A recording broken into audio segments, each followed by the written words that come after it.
Buktinya memang fokus Mas Pram misalnya dengan Bang Dul, bahwa dia lebih fokus memperhatikan kesejahteraan masyarakat Jakarta, termasuk kesejahteraan guru-guru ngaji, termasuk kesejahteraan marbot-marbot masjid.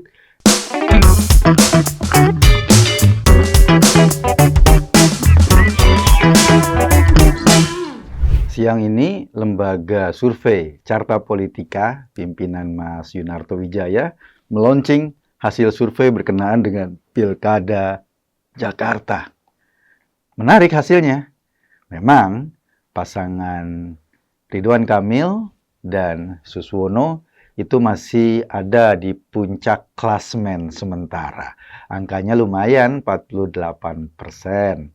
Sementara pasangan Pramono Anung dan Rano Karno atau Sidul itu angkanya 36%.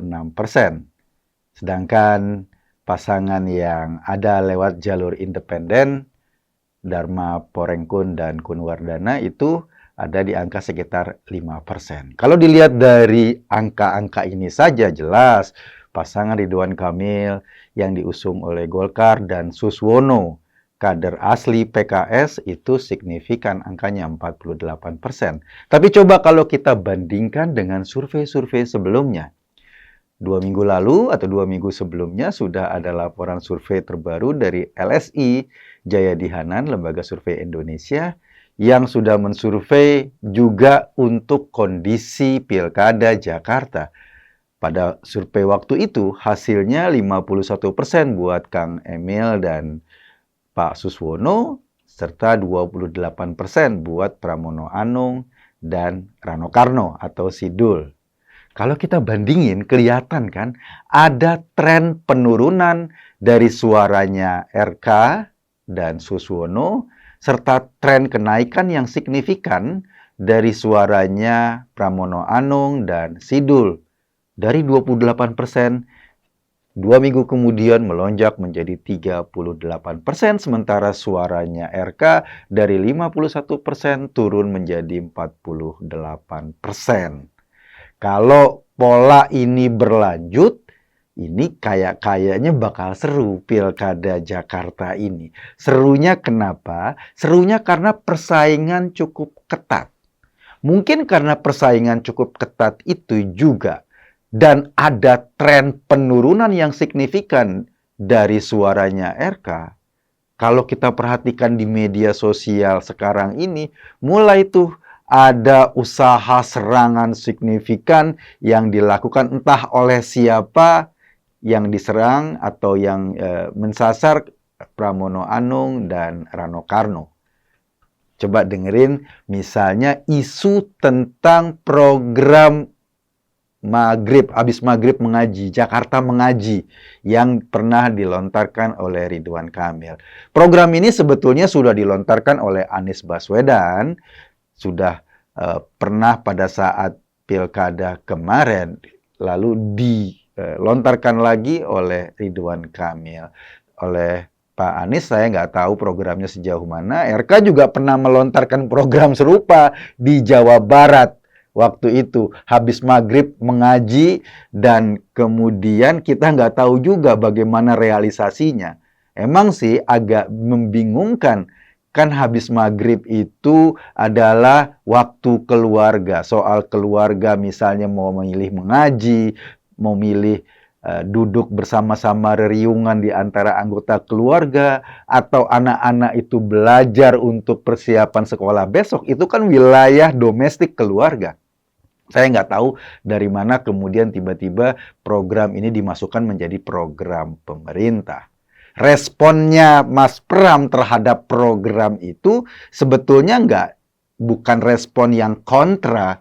Dia cuma berpikir bahwa yang jauh lebih penting adalah bagaimana memfasilitasi para merbot, para guru ngaji ini. Karena itu peran pemerintah, memfasilitasi. Soal ngajinya habis subuh, habis zuhur, habis maghrib, atau habis isya, itu tergantung dari kondisi keluarga masing-masing.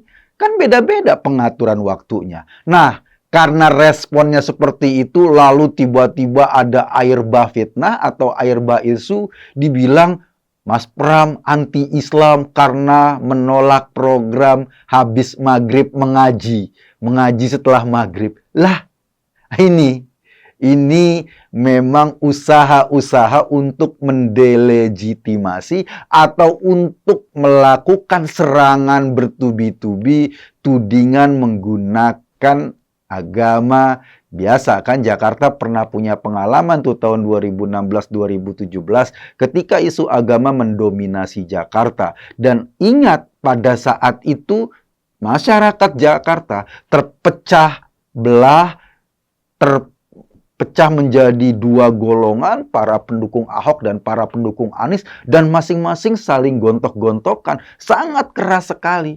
Tentu saja pilkada yang seperti ini kan nggak sehat buat masyarakat Jakarta. Bayangkan tadinya di RT, di RW kita hidup rukun, hidup guyup, gara-gara pilihan politik yang sangat keras, lalu kemudian terjadi konflik di akar rumput. Kenapa? Karena isu-isu yang sebetulnya nggak signifikan. Nah, isu ini mau lagi dibawa nih. Ada pihak yang mau bawa isu agama lagi dalam konteks Jakarta.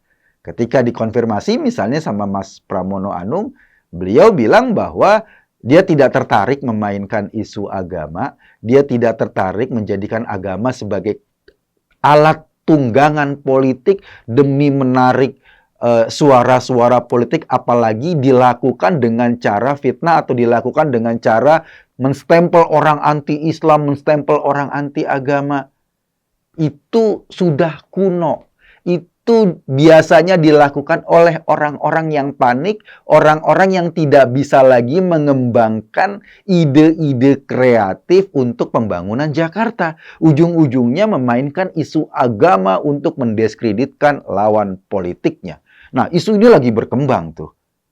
Gue sih respect ya sama timnya Mas Pram dan Bang Dul yang hari ini dianggap angin lalu saja, tidak ditanggapi secara serius, tetapi juga tidak dibiarkan begitu saja. Buktinya apa? Buktinya memang fokus Mas Pram misalnya dengan Bang Dul, bahwa dia lebih fokus memperhatikan kesejahteraan masyarakat Jakarta, termasuk kesejahteraan guru-guru ngaji, termasuk kesejahteraan marbot-marbot masjid. Itu yang jauh lebih penting. Soal kemudian waktunya guru-guru ngaji itu mengisi waktu untuk mengajarkan anak-anak ngajinya itu habis zuhur, habis subuh, habis maghrib, habis asar atau habis isya. Ya itu kan tergantung waktunya masing-masing. Pemerintah tidak harus masuk menentukan pokoknya habis maghrib ngaji. Ya nggak gitu-gitu juga.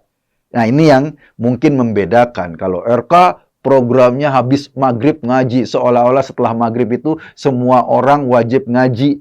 Tidak kemudian ada aktivitas lain karena itu bertentangan dengan program Pemda. Lucunya sih, kan pemerintah tugasnya sebetulnya adalah lebih pada mengadministrasi kesejahteraan sosial. Kalau gue ngutip Ahok. Kenapa?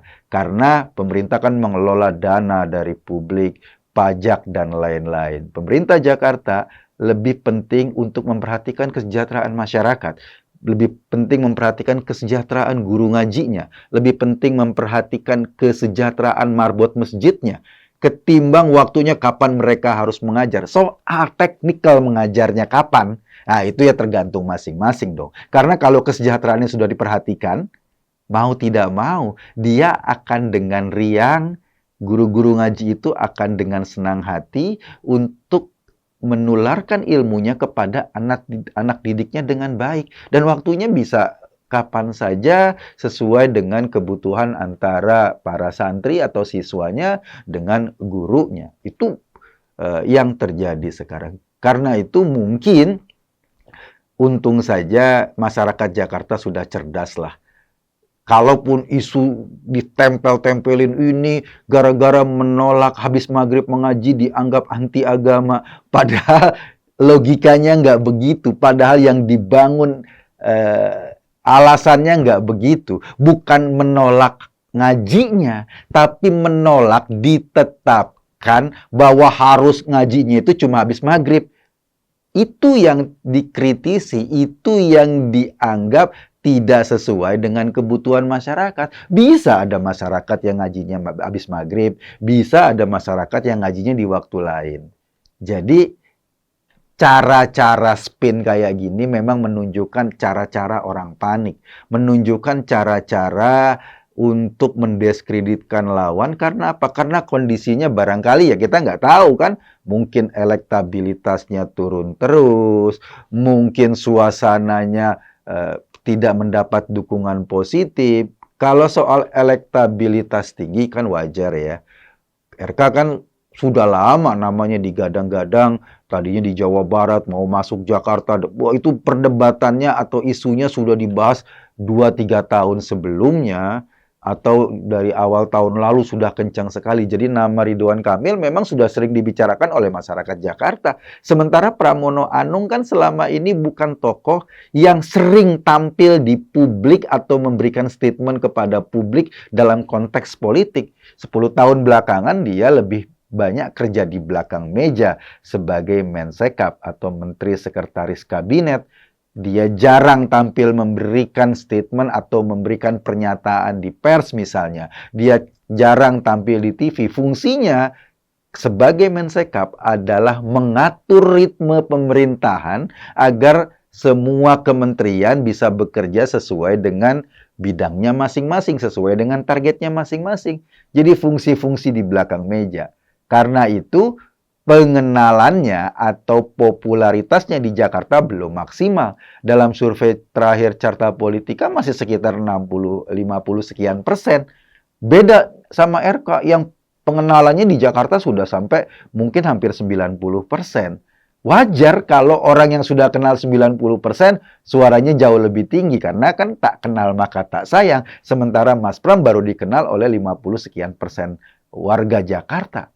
Problemnya adalah, jadi kalau selisih suaranya masih ada signifikan, itu wajar karena tingkat keterkenalan. Karena itu menurut gua, sekarang memang kita lihat aktivitas dari kampanyenya Mas Pram dan Bang Dul itu kan lebih sering mensasar kelompok-kelompok masyarakat untuk mengenalkan diri, sekaligus membahas programnya. Apa sih program-program yang sering dikomunikasikan? Ada yang menarik kemarin itu programnya, bagaimana misalnya Mas Pram dan Bang Dul menggagas angkutan umum itu bisa gratis untuk 15 kategori masyarakat. Salah satunya lansia misalnya. Jadi kalau nanti warga Jakarta yang lansia, kalau Mas Pram dan Bang Dul jadi gubernur dan wakil gubernur, mungkin usia di atas 60 tahun atau 65 tahun, saya nggak tahu, itu bisa menggunakan fasilitas transportasi publik di Jakarta secara gratis.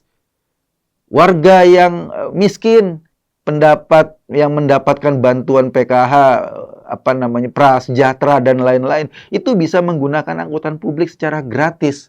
Ini kan sebetulnya tawaran yang cukup menarik yang disampaikan oleh Mas Pram dan Bang Dul kepada masyarakat Jakarta. Jadi fokusnya memang bagaimana membangun kesejahteraan, bukan pada ide-ide atau jargon-jargon besar. Kesejahteraan apa? Bagaimana mengurangi pengeluaran masyarakat tadi dengan memberikan fasilitas gratis, bagaimana misalnya memberikan PBB atau pajak bumi dan bangunan pada harga rumah yang 2 miliar barangkali dinolkan kembali, digratiskan kembali. Itu kan mengurangi pengeluaran dari masyarakat. Yang kedua, menambah pendapatan. Bagaimana? Memudahkan terbukanya lapangan pekerjaan, terutama buat generasi milenial, generasi Z ini, yang memang saat-saat ini sedang mencoba mengembangkan dirinya, mengembangkan karirnya untuk masuk menjadi warga Jakarta yang bisa punya pendapatan maksimal. Caranya gimana? Ya, lapangan pekerjaan dipermudah, lapangan pekerjaan dibuka dengan lebar. Karena itu, fokus dari program-program Mas Pram dan Bang Dul, kalau yang saya baca, adalah bagaimana fokus mensejahterakan masyarakat, mengurangi, atau katakanlah jangan sampai pengeluaran masyarakat itu terlalu banyak, dengan cara pemerintah memberikan subsidi, memberikan bantuan, memberikan fasilitas-fasilitas yang gratis kepada masyarakat. Yang kedua, menambah pendapatan. Dengan begitu kan pengeluarannya berkurang, pendapatannya bertambah, kan masyarakat jadi cukup. Kalau masyarakat cukup secara ekonomi, insya Allah dia bisa bayar guru ngaji, atau dia bisa mensejahterakan anaknya nggak stres karena orang tuanya punya penghasilan cukup. Ketimbang misalnya yang cuma ngomong, yuk kita bikin program abis maghrib ngaji. Iya, ini bermanfaat juga, minimal jadi tahu tidak memberantas buta huruf Al-Quran minimal, atau bagaimana meningkatkan keimanan. Iya, tapi kan waktunya nggak cuma harus habis maghrib. Itu waktunya bisa bebas. Jadi kalau orang ingin memfleksibilitaskan waktu ngajinya, orang ingin memfleksibilitaskan bagaimana hubungan dia sama Tuhan, orang lebih ingin memperhatikan bukan cuma satu golongan, tetapi semua golongan masyarakat Jakarta diperhatikan. Ya jangan dituding anti-Islam dong. Jangan dituding ini anti ngaji dong. Kan ngaji nggak harus habis maghrib gitu loh maksudnya. Gua Eka Kuntadi. Terima kasih. 3, 2, 1.